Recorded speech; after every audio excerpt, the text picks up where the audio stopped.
Please मेरी बात सुनो। कितनी कमीनी निकली तुम। मेरे वकील ने सब बताया मुझे कि तुम और तुम्हारे वकील सब मुझ पे थोपने वाले। देखो आरती, अगर मैं डूबा ना तो तुम्हें भी साथ लेके डूबूंगा। प्रेम मेरी बात तो सुनो, मेरे पास एक आइडिया है। नहीं चाहिए तुम्हारा कोई आइडिया। देखो, हम जैसा चाहते थे ठीक वैसे ही हो रहा है। वैभव भी मर चुका है, बस हमें एक गेम खेलना है, उसके बाद हम दोनों बच जाएंगे। उस दिन कहा गया था तुम्हारा ये हम दोनों, जब पुलिस के सामने चिल्ला कर कह रही थी कि वैभव को मैंने किडनैप किया है, मैंने मारा है, तुम्हारा इसमें कोई हाथ नहीं है। जिंदगी बर्बाद कर दी तुमने मेरी। मैंने कोई जिंदगी बर्बाद नहीं की प्रेम। एक बार ठंडे दिमाग से सोच कर देखो, अगर हम दोनों जेल में रहेंगे तो किसी काम के नहीं रहेंगे। वाह, तो अब तुम ये चाहती हो कि मैं जेल जाऊं और तुम बाहर मजे करो? देखो, मेरे पास बहुत पैसा है। अगर तुम कोर्ट में ये गवाही देते हो सबके सामने कि तुम्हें नौकरी से निकाल देने पर गुस्से में आकर तुमने ये सब कुछ किया है और इस जंजाल से मुझे अगर बाहर निकाल। ये जंजाल तुम्हारा फैलाया हुआ है। प्रेम, एक बार सोच कर देखो, हम अपनी जिंदगी नए सिरे से शुरू कर सकते हैं। इनकम की टेंशन नहीं है। वैभव की क्लास अब मेरी है। तुमने रिलेशनशिप के लिए इतना कुछ किया, अब मेरी छोटी सी बात भी नहीं मानोगे? नहीं, कभी नहीं। अगर मैं जेल गया तो तुम भी बाहर नहीं घूम सकती। और हाँ, एक मर्डर करने के लिए जो सजा मिलती है ना, दूसरे के लिए भी वही सजा मिलेगी। क्योंकि तुमने मेरे साथ जो किया है, उसके बाद अगर मैं तुम्हारा खून भी कर दूं तो मुझे कोई दुख नहीं होगा। मैं कभी सोच भी नहीं सकता था कि तुम इतनी कमीनी निकलोगे। आरती बहुत पहुंची हुई चीज थी। उसने अपने पति का मर्डर प्लान किया और मुझे भी उसका हिस्सा बना लिया, और मैं बेवकूफ उसके जाल में फंस भी गया। तुम्हारी बेल तो पहले भी ना होती, अब आरती के मर्डर के बाद तो और नहीं होगी, इसलिए कहानियां बनाना बंद कर। अब आपको मेरा सच भी कहानी लग रहा है तो ठीक है, अब आपको मुझसे कुछ नहीं मिलने वाला। और हाँ, अगर आपको लगता है कि मैं यहां जेल में बैठ करके वहां आरती का मर्डर करवा दिया तो यही सही, क्योंकि अब मुझे कोई फर्क नहीं पड़ता है। बल्कि मुझे तो इस बात की खुशी है कि वो कमीनी मर गई। अब इतना बताया तो ये भी बता दो कि तुमने वैभव जोशी को मारा और आरती को फंसाया। अगर ऐसा है भी तो क्या? आरती को वैभव मर्डर केस में सजा हो चुकी थी और अब तो आरती भी मर चुकी है। प्रेम मिश्रा, वैभव के मर्डर और आरती के मर्डर का मास्टरमाइंड आरती का भाई मोहन ठाकुर है। उसने तुमसे प्रॉमिस किया है कि वो तुम्हें पैसे देगा और जेल से बाहर निकालेगा। कमाल कर दिया सर आपने। ये सवाल आपको 2 साल पहले पूछना चाहिए था ना। उस वक्त ये एंगल हमारी नजर से छूट गया था। बोलो, क्या मोहन ने फंसाया था आरती को? ये बात सच है सर। मोहन सर नहीं चाहते थे कि आरती फिर से क्लासेस ज्वाइन करे। मोहन ने कोचिंग सेंटर पूरी तरह अपने कब्जे में ले लिया? पता नहीं सर, पर मैंने एक बार मोहन सर को बात करते हुए सुना था, तब मुझे भी उनकी बात सही लगी थी। तुम्हें समझ में नहीं आ रहा है कि हमारे इंस्टीट्यूट के लिए कितना बुरा है ये? भले तुम बेल पर बाहर हो, मगर दुनिया ये नहीं बोलेगी कि तुम्हें कन्विक्टेड मुजरिम हो।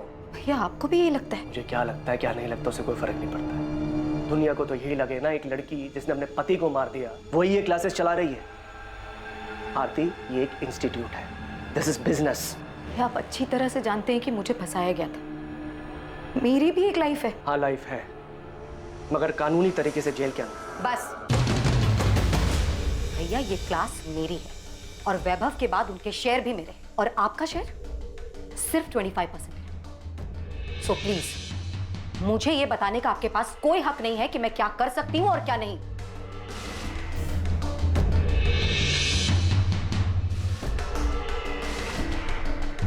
ये बात भी सच है सर, क्या आरती मोहन सर की जिम्मेदारी बन गई। वैभव के मर्डर में आरती के अरेस्ट होने के बाद जब कोचिंग सेंटर मोहन ने संभाला, तब क्या कभी उसकी किसी हरकत से ऐसा लगा कि वैभव के मर्डर में उसका भी हाथ हो सकता है? सर, मुझे तो कभी उनके बिहेवियर से ऐसा कुछ लगा नहीं, पर हाँ, क्लासेस में बातें होने लग गई थी कि वैभव सर मर चुके हैं, आरती जेल में है, और ये सब कुछ अब मोहन सर का ही।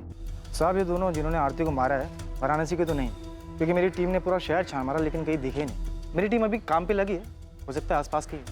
साहब, मुझे ऐसा लगता है कि आपको आरती के भाई मोहन ठाकुर पे फोकस करना चाहिए। ना तो हमें वैभव जोशी के कॉल रिकॉर्ड से कुछ मिला और ना ही मोहन ठाकुर। आरती के कॉल रिकॉर्ड से भी ऐसा कुछ नहीं मिला जिससे हमें कोई लीड मिल सके। साहब आरती के बिल के पीछे मोहन ठाकुर की साजिश है, इसका तो कोई प्रूफ नहीं है, लेकिन हाँ उसके पड़ोसी से बात की तो पता चला कि मोहन और उसकी बीवी आरती के साथ में रहने से खुश नहीं थे। वो तो क्लासेस के लालच में उनको मजबूरी में अपने साथ में रख रहे थे। आपने जब आरती को अरेस्ट किया वो टाइम हमारे लिए बहुत अच्छा नहीं था। हमारा एक बच्चा है जो अभी क्लास 7 में आया है। आप खुद ही बोली, हर जगह आरती की खबर छप रही थी, तो बच्चे पर क्या असर हुआ होगा। तो अगर आरती के अरेस्ट होने से आपको इतनी परेशानी हुई, तो जब आरती जमानत पर बाहर आई तब तो आपको और भी दिक्कत हुई होगी। आप जैसा समझे सर, लेकिन आरती जैसी जिद्दी लड़की मैंने आज तक नहीं देखी। घर पर रहने तक तो ठीक था, लेकिन वो क्लासेस में प्रॉब्लम क्रिएट करने लगी। उसे समझ ही नहीं आ रहा था कि उसके क्रिमिनल रिकॉर्ड की वजह से क्लासेस पे क्या असर पड़ेगा। एक काम करते हैं, आपके 25% शेयर की आने वाले 5 साल की जो इनकम बनती है ना, वो मैं आपको पे कर देती हूँ, ठीक है? आरती, इतना आसान नहीं है ये। शेयर दोगी तुम? 2 साल जब तुम पर तुम्हारे पति के मर्डर का केस चल रहा था ना, और फिर तुम्हें सजा हुई, तो यही थे जिन्होंने क्लासेस संभाली थी। ये बात बार बार बोलकर आप मुझे क्या जताना चाहती हैं? आप दोनों ने मिलकर बहुत बड़ा महान काम किया है मुझ पर। वो क्लासेस मैं और मेरे पति मिलकर चला रहे थे। वही पति जिसका तूने खून कर दिया। एक नंबर का घटिया और एहसान फरामोश इंसान था वो। बुरा मत मानो, तुम भी ना कुछ कम नहीं हो। आरती, तुम्हें पता भी है तुम्हारे यहाँ रहने से हमें क्या क्या सुनना पड़ता है? उस वक्त भी लोगों ने हमें न जाने क्या क्या कहा था। वाह, आपको तो सब याद है, लेकिन ये याद नहीं होगा कि पति का मर्डर करने वाली उसी औरत की क्लासेस की कमाई पर आप ऐश कर रही हो। लेकिन हाँ, मेरे यहाँ रहने और क्लासेस ज्वाइन करने से आप लोगों की जिंदगी तबाह हो जाएगी। तुम्हें यहाँ पर रहने से कौन मना कर रहा है? तुम रहो ना यहाँ पर, तुम्हारा ही घर है। हम बस इतना चाहते हैं कि तुम क्लासेस से दूर रहो। हमने आरती को कितना समझा, लेकिन उसने हमारी एक नहीं सुनी। क्लासेस जाना छोड़ा नहीं उसने। और आपके पति मोहन ठाकुर? मेरे पति आरती के बड़े भाई, क्लासेस शुरू करने में उन्होंने ही उसकी हेल्प की थी, जिसके बदले मोहन को कोचिंग के प्रॉफिट में शेयर मिलता है। हाँ, तो ये उनका हक बनता है, लेकिन मेरे पति लालची इंसान नहीं है कि क्लासेस के लिए अपने जीजा और बहन का मर्डर करवा देंगे। सुषमा जी, हम यहाँ सिर्फ आरती के मर्डर की बात कर रहे हैं। आपके पति ने वैभव जोशी का मर्डर किया या नहीं किया, ये तो हमने पूछा ही नहीं। ये तो आप खुद कह रहे हैं। हाँ, वो तो मैंने यूं ही बोल दिया। हो सकता है ये लोग तुम्हें भी सवाल जवाब के लिए बुलाएंगे, मगर बिल्कुल आराम से, शांति से जवाब देना। बोल दिया क्योंकि आप उन पर इल्जाम लगाए जा रहे हैं। इल्जाम तो हमने लगाया नहीं सुषमा। क्या वैभव जोशी का मर्डर आपके पति मोहन ठाकुर ने करवाया, और अब आरती का मर्डर भी उन्होंने करवाया? नहीं सर, ऐसा कुछ भी नहीं है।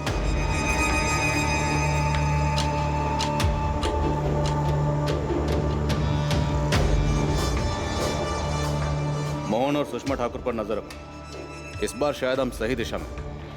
अगर इन लोगों ने कुछ किया तो कोई ना कोई गलती जरूर करेंगे, जब भी उठा लेंगे ना। सर, हमें मोहन की बैंक स्टेटमेंट चेक करनी चाहिए।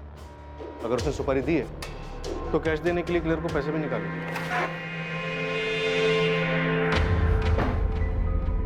कैसा रहा? सब ठीक था ना? नहीं, मैं डर गई थी। पता नहीं कि क्या बोल दिया मैंने। क्या बोल दिया? मैंने घबराहट में बोल दिया कि तुमने ना वैभव को मारा है ना आरती को।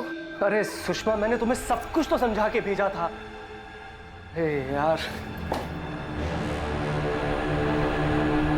मोहन ठाकुर और सुषमा ठाकुर अब आरती मर्डर केस के अहम संदिग्ध थे। वैभव मर्डर केस में भी मोहन के अहम संदिग्ध होने का अंदेशा था।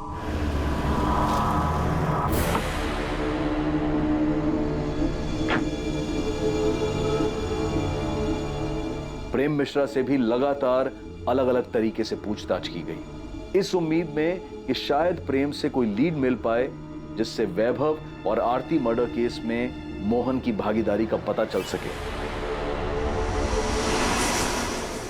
सर, मोहन ठाकुर के पर्सनल अकाउंट से या एवी सेंटर के बैंक अकाउंट से पिछले 3 महीने में कोई भी बड़ी रकम नहीं निकली।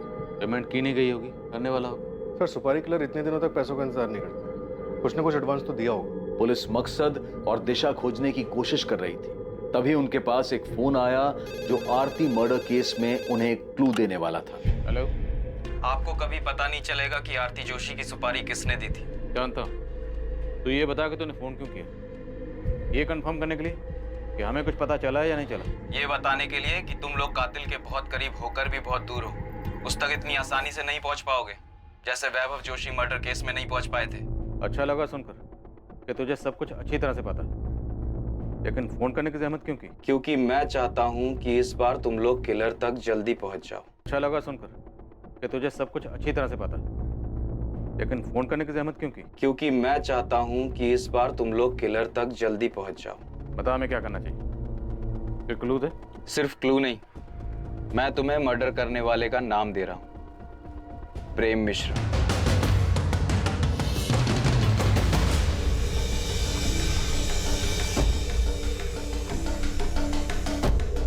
वीना, पिछले 2 महीने में तो किसी भी अपराधी की बेल नहीं हुई है। क्या फिर भी आप अपने रिकॉर्ड में चेक करके बता सकते हैं कि प्रेम मिश्रा अब किसके साथ सेल शेयर कर रहा था और उनमें से कौन कौन बाहर है और किस किस से उसकी बातचीत थी? तो शायद हमें थोड़ी हेल्प हो जाएगी। पर मुझे लगता नहीं है कि प्रेम मिश्रा ने कुछ किया होगा। तुम्हें तो पता ही है कि ये स्ट्रीट शीटर्स बिना अपने फायदे के कोई भी काम नहीं करते। और भला यहाँ जेल में बैठकर प्रेम मिश्रा क्या दे सकता है उन्हें? सर, फोन इलाहाबाद के पीसीओ से किया गया था, लेकिन पीसीओ वाले को याद नहीं है कि फोन किसने किया था। इस तरह अचानक से फोन आना, प्रेम मिश्रा का नाम लेना, वैभव जोशी मर्डर केस की याद दिला रहा है। याद है वो नौकरी के नाम पर झांसा देने वाले रैकेट की इन्फॉर्मेशन के लिए फोन आया था, जो योगेश पाल ने हमें गुमराह करने के लिए किया था? सर, एक कॉल भी वैसे ही लग रहा है जैसे वैभव जोशी मर्डर के टाइम पर आरती से गुमराह करने के लिए हमें किया गया था, लेकिन इस बार शायद मोहन ठाकुर से डाइवर्ट करने के लिए किया गया। नहीं सर, मोहन ठाकुर नहीं लग रहा। सर, वैभव जोशी के टाइम पर आरती हमारी प्राइम सस्पेक्ट नहीं थी और उस वक्त हमें गुमराह करने का मकसद था कि हमारा ध्यान अपने प्राइम सस्पेक्ट से आरती की तरफ न जाए। और शायद इस बार भी कातिल हमारी प्राइम सस्पेक्ट लिस्ट में नहीं है। लेकिन वो कौन है जो अभी तक हमारी सस्पेक्ट लिस्ट में नहीं है? गीता? कहीं वो गीता तो नहीं जिससे कॉलर हमारा ध्यान हटाना चाहता है?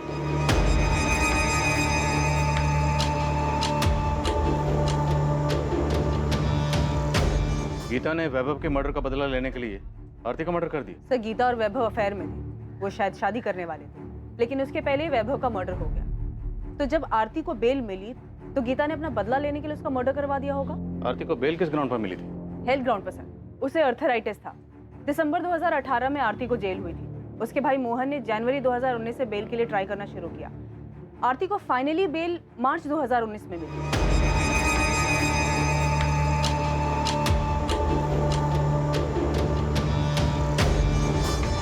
क्या हुआ? पुलिस ने उस बारे में कुछ पूछा? नहीं, पुलिस को उसके बारे में कुछ नहीं पता। अगर बाद में पता चला तो? अब अगर पूछेंगे सब बता दूंगा। वीना, ये वैभव की माँ मीनाक्षी जी ने अपना घर कब बेचा था? मीनाक्षी जी तो ये कोठी 8 महीने पहले ही बेचकर चली गई हैं। तो मीनाक्षी जी की पड़ोसन ने कहा था 8 महीने पहले। 8 महीने मतलब जनवरी 2019 में? Yes sir. सर, आपको मीनाक्षी जी के घर बेचने और आरती के मर्डर में कनेक्शन नजर आ रहा है? हैं कहाँ ये मीनाक्षी जी आजकल? वृद्धाश्रम। मैं उनसे मिलने गई थी। मीनाक्षी जी, ये पहचाना आपने मुझे? मैं पिछली बार आपसे मिली थी जब वैभव का मर्डर हुआ। आपकी बहू आरती का मर्डर हो गया है। मैं आज तक समझ नहीं पाई, जब आपस में बन नहीं रही थी, एक दूसरे की कोई बात मंजूर नहीं थी, तो अलग हो जाते। मारने का क्या मतलब था? उनको देख के लगा कि उनकी जीने की इच्छा ही खत्म हो गई। क्या आपको उनको पे शक हो रहा है? देखो, कंफर्म नहीं है, इत्तेफाक भी हो सकता है। आरती को सजा हुई दिसंबर में। जनवरी को आरती के भाई ने उसकी बेल के लिए अप्लाई किया और जनवरी में ही मीनाक्षी जी ने अपना मकान बेचा और वृद्धाश्रम में शिफ्ट हो गई। मकान बेचा था तो उसके पैसे मिले होंगे। वीना, मीनाक्षी जी का बैंक अकाउंट चेक करो। Sure sir.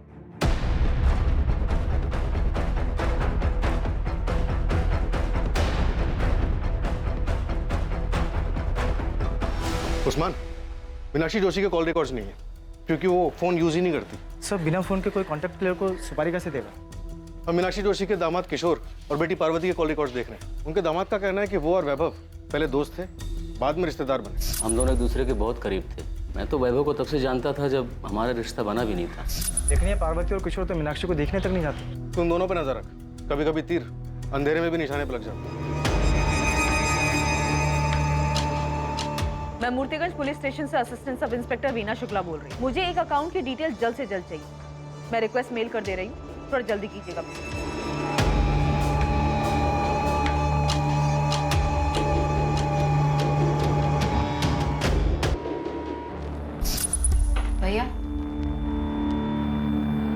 ये क्या है? क्या है? पैसे निकाले? हाँ, 2 लाख किस लिए? तो तुम मुझसे हिसाब मांगोगी अब? बिल्कुल, क्योंकि आपने ये पैसे अपना शेयर लेने के बाद निकाले। राहुल का एक अच्छे स्कूल में एडमिशन करवाना था, 2 लाख रुपए चाहिए थे एडवांस फीस के। मेरे प्रॉफिट शेयर में से कट कर लेना। हाँ, तो आपको बताना चाहिए था ना मुझे। तुम कहना क्या चाहती हो? मैंने चीटिंग की है? मैं ये नहीं कह रही हूँ भैया, मैं सिर्फ इतना कह रही हूँ कि आपने ये पैसे निकाले और मुझे नहीं बताया। मैं भी जिंदा हूँ, मरी नहीं हूँ। सड़ रही थी तुम जेल में, मैंने दिन रात एक करके पैसा खर्च करके तुम्हें जेल से बाहर निकाला, और तुम मुझ पर, अपने बड़े भाई पर चढ़ रही हो। तुम ये बात घर पर आकर भी कर सकती थी ना, वहाँ क्लासरूम में करने की क्या जरूरत थी? और अगर तुम भूल गई हो तो मैं याद दिला दूं कि तुम्हारे भैया ने भी क्लास में पैसे लगाए। भाभी वैसे भी ना भैया का बिजनेस ठप पड़ा हुआ, तो ये सारे खर्चे जो चल रहे हैं ना वो क्लासेस के पैसों से ही चल रहे हैं, तो ज्यादा एहसान जताने की जरूरत नहीं है मुझ पर। हाँ भैया, वैसे एक बात और, दोबारा आप कोई भी ट्रांजैक्शन करेंगे तो मुझसे पूछ कर ही कीजिएगा, फिर चाहे मैं जेल में ही क्यों ना। आप बिजनेस में शेयर होल्डर, मालिक नहीं।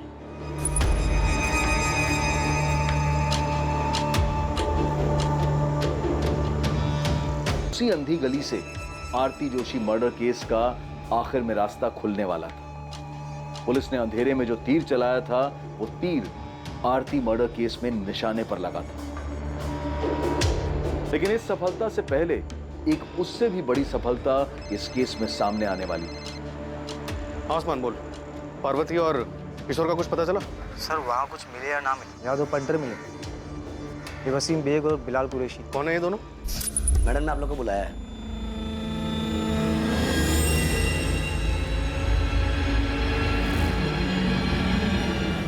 साहब ये वही लोग हैं जिसका स्केच पियोन और उसके एडमिन इंचार्ज ने बनवाया था। इन्होंने आरती का मर्डर किया। साहब आप फौरन पहुंचिए, लगता है सुपारी का पैसे लेने के लिए आए। तू वहीं पे रुक, मैं 5 मिनट में वहां पे पहुंच रहा हूँ।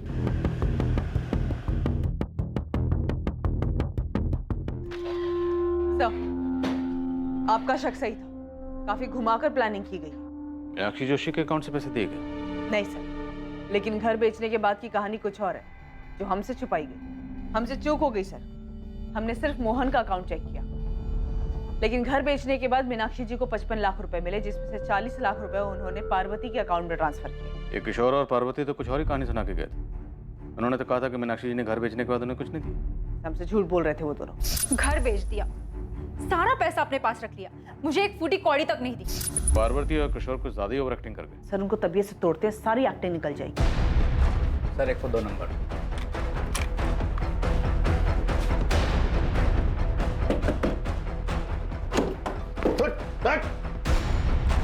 अकेला ठोकेगा या अपने पार्टनर के साथ? बुला वसीम को। वसीम! चलिए माँ जी, पार्वती और किशोर आपका पुलिस स्टेशन में इंतजार कर रहे हैं। बैलेंस पैसे लेने आए थे सर। तुम दोनों में से मुझे फोन किसने किया था? मैंने किया था सर, वो भी हमारे प्लान का हिस्सा था। एडवांस कितना मिला था? 4 लाख। और बैलेंस कितना था? 6 लाख सर। आज की तारीख फिक्स हुई थी बैलेंस लेने के लिए। ये 4 लाख है, बाकी 6 काम होने के बाद कल काम हो जाएगा। अच्छा, उसके सीए का नाम सुरेश पुजारी है। एक बार में याद हो गया था भाई, उसके जीएसटी का भी पता करके आए। तुम टेंशन मत लो, कल काम हो जाएगा।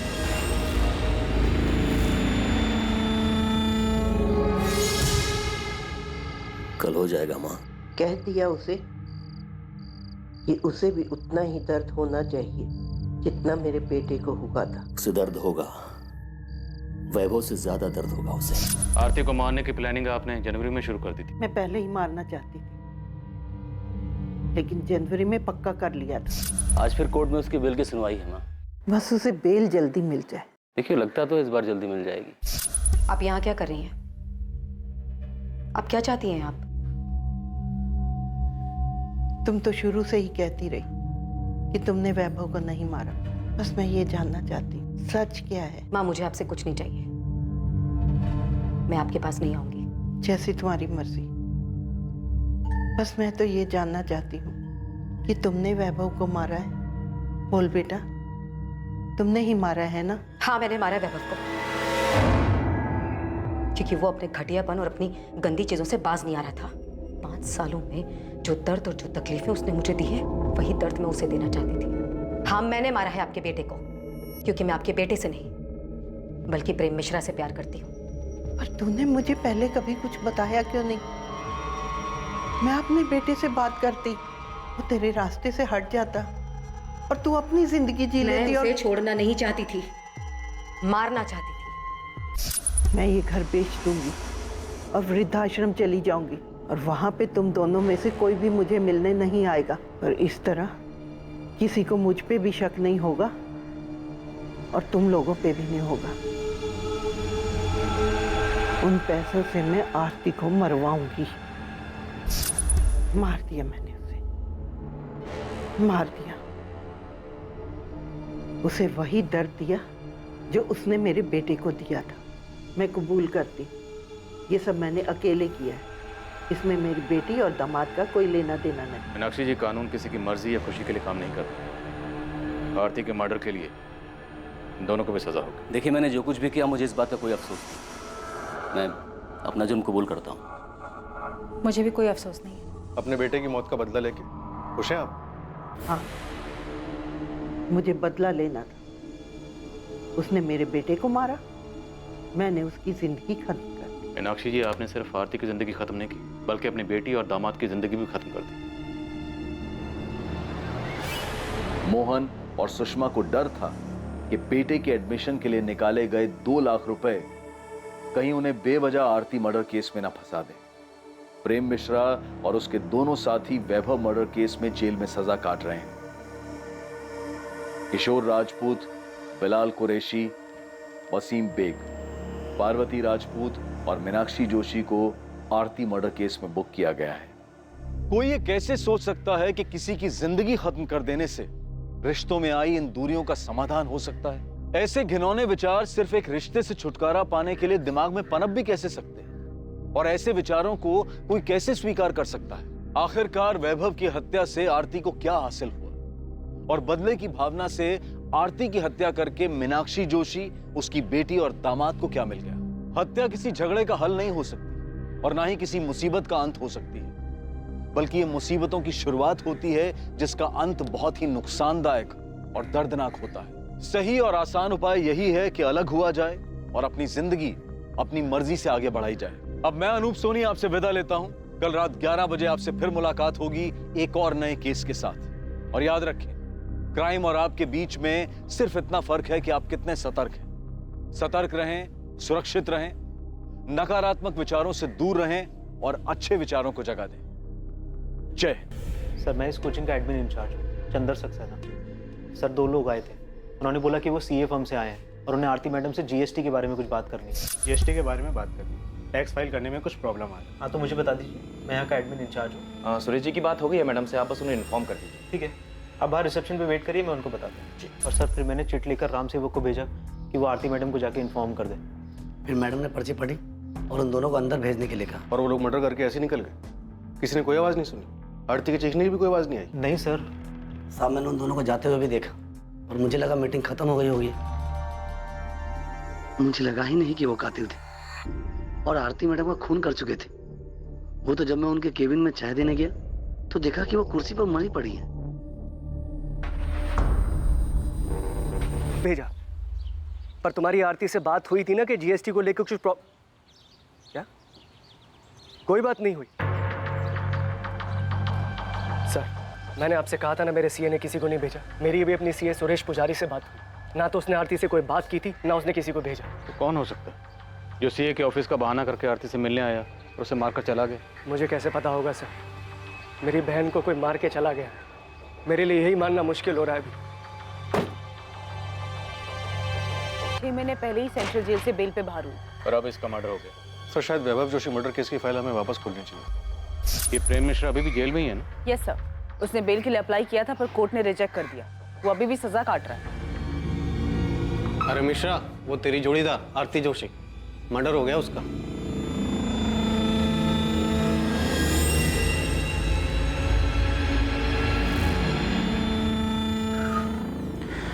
किसी ने सच ही कहा है, जैसी करनी वैसी भरनी। क्या आरती का कत्ल वाकई में जैसी करनी वैसी भरनी का मामला था? 2 साल पहले वैभव जोशी का कत्ल हुआ और अब उसकी पत्नी आरती जोशी का भी। जी ठीक है, पुलिस स्टेशन जाना होगा मुझे अभी। पुलिस के कुछ सवालों के जवाब देने हैं। आपको आरती को ऑफिस एडमिनिस्ट्रेशन के इश्यूज संभालने के लिए कहना ही नहीं चाहिए था। मैंने नहीं कहा था उसको, खुद गई थी वो। मुझे समझ में नहीं आ रहा कि उसे उनसे मिलने की जरूरत क्या थी। सीए के ऑफिस से लोग आए थे ना, मना कर देना चाहिए था यार। आपको ना उस गीता से पहले ही दूरी बना लेनी चाहिए थी। अरे पहले मुझे पुलिस को हैंडल करने दो, देखते हैं क्या सवाल पूछते हैं लोग। बिना मैं जब तक मोहन ठाकुर से बात करता हूँ तुम आरती जोशी के पिछले 6 महीने के रिकॉर्ड्स निकलवाओ, जब से वो बेल पर जेल से बाहर आई थी। तो हमें वैभव की फैमिली को भी चेक करना चाहिए। उसकी माँ, बहन, जीजा, हो सकता है उनमें से किसी का इस मर्डर में हाथ हो। ठीक है, पता करो, और उस प्रेम मिश्रा के बारे में भी पता करो। Okay sir. नमस्कार साहब। उस्मान, खबर तो मिल गई होगी तुझे? साहब मुझे नहीं, पूरे शहर में खबर फैल चुकी है। आपको कुछ पता चला कि कौन है वो लोग? नहीं, लेकिन कोचिंग क्लासेस के पियोन रान सेवक और एडमिन इंचार्ज चंद्र सक्सेना की मदद से हम उन दोनों का स्केच बनवा रहे हैं जिन्होंने आरती का मर्डर किया था। कहना मुश्किल है कि स्केच कितना सटीक बनता है, क्योंकक्योंकि दोनों सीए फर्म के एम्प्लॉय बनकर आए थे, तो जाहिर है थोड़ा भेस बदल कर आए होंगे। पर खैर, इसके अलावा कोई दूसरा चारा भी नहीं है। कुछ भी करके इन्हें ढूंढ निकालना हो, अपने सारे सोर्सेज, अपने सारे नेटवर्क का इस्तेमाल कर। हमेशा का कि वैभव के मर्डर में हम आरती को लेकर गलत थे। एक बार इसका छाप मारना दो साहब, मैं फौरन अपना नेटवर्क काम पे लगा दूँ। आखिर ये दोनों बच के जाएंगे कहाँ? गले पर गहरा कट है, पेट और चेस्ट पर 7 बार चाकू जैसी तेज धार वाली चीज से वार किया गया। इसके पति को भी ऐसे मारा गया था। उसी के मर्डर की सजा इसके बॉयफ्रेंड प्रेम मिश्रा और उसके 2 साथी प्रकाश वर्मा और कमलेश जायसवाल को मिले। वो तीनों अभी भी जेल में। ये आरती 6 महीने पहले बेल पर बाहर आई थी, अब इसका भी मर्डर हो गया। डॉक्टर, क्या वैभव मर्डर केस में हम गलत हैं? तो पता नहीं, अगर गलत हुए हैं तो जिसने भी वैभव का मर्डर किया था वो शायद इसके बेल पर बाहर आने का इंतजार कर रहा था। ऐसे ही मौका मिला, उसने इसे भी मार दिया। शायद कोई ऐसा शख्स जिसे इन दोनों की मौत से ज्यादा फायदा होने वाला था। दिलीप, हमें आरती के खिलाफ ठोस सबूत जुटाने होंगे। हम प्रेम मिश्रा और उसके साथियों के बयान पर भरोसा नहीं कर सकते, क्योंकि आरती कोर्ट में यही कहेगी वो बेकसूर है। ऐसे में उसे सजा दिलवाना मुश्किल होगा। 2 साल पहले यानी कि 2017 में पुलिस को एक ब्रेक थ्रू मिला था, जब उन्हें अपने खबरी से यह खबर मिली कि एवी स्टडी सेंटर का एक स्टूडेंट योगेश पाल प्रेम मिश्रा के संपर्क में है। वो प्रेम मिश्रा जो कभी स्टडी सेंटर में काम करता था, आरती जोशी का एडमिनिस्ट्रेटिव डिपार्टमेंट में सहायक था और आरती के साथ उसका अफेयर भी था। ये सारी जानकारी पुलिस के लिए वैभव मर्डर केस में बहुत महत्वपूर्ण साबित होने वाली थी। उस केस में, जिस केस में पुलिस के पास अब तक कोई क्लू नहीं था, कोई सही अंदाजा नहीं था कि वैभव जोशी का मर्डर किसने और क्यों किया।